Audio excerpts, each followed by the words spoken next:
परमात्मा पति से कह रहल बा सवाल कैले न दूल्हे राजा जौन पति होवन यह सबकर नहीं है यह सबकर नहीं हो जय है हां सब हो सिंगार एक दिन अरे जय गुण हो अरे सतगुरु बलाम के द्वार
रामचंद्र मास्टर साहब जो एक खुद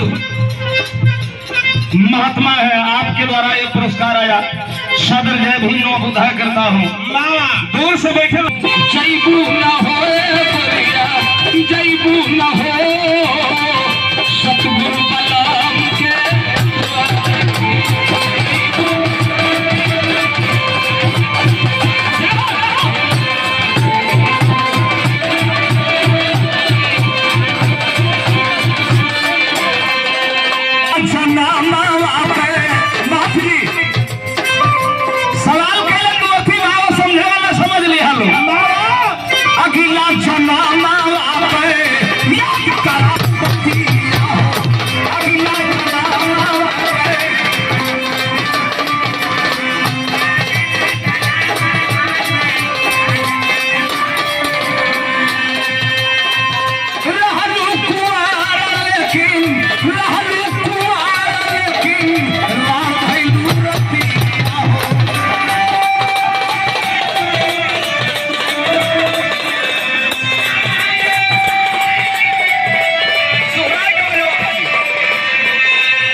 अखिला चना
और हमारी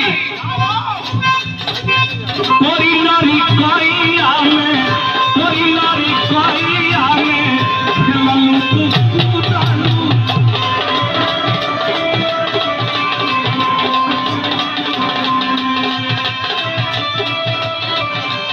नारी कोई आने। भाग्य बहुत प्रणाम बा, कैसे हम जल्दी घर है शिव प्रसाद भाई आए हैं। कोई नारी कोई आने,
अच्छा छापा हुआ।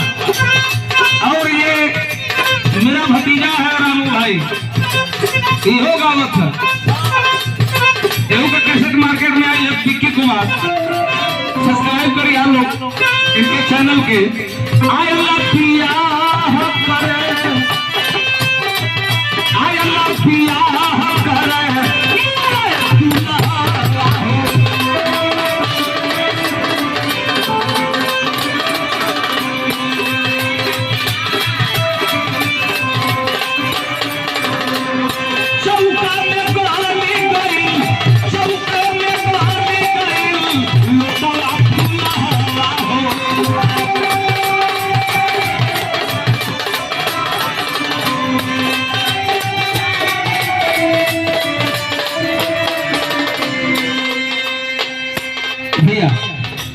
लगल रोल आत्मा रूपी दुल्हन रोल लगल पति परमेश्वर इतना सवार कर दिलन।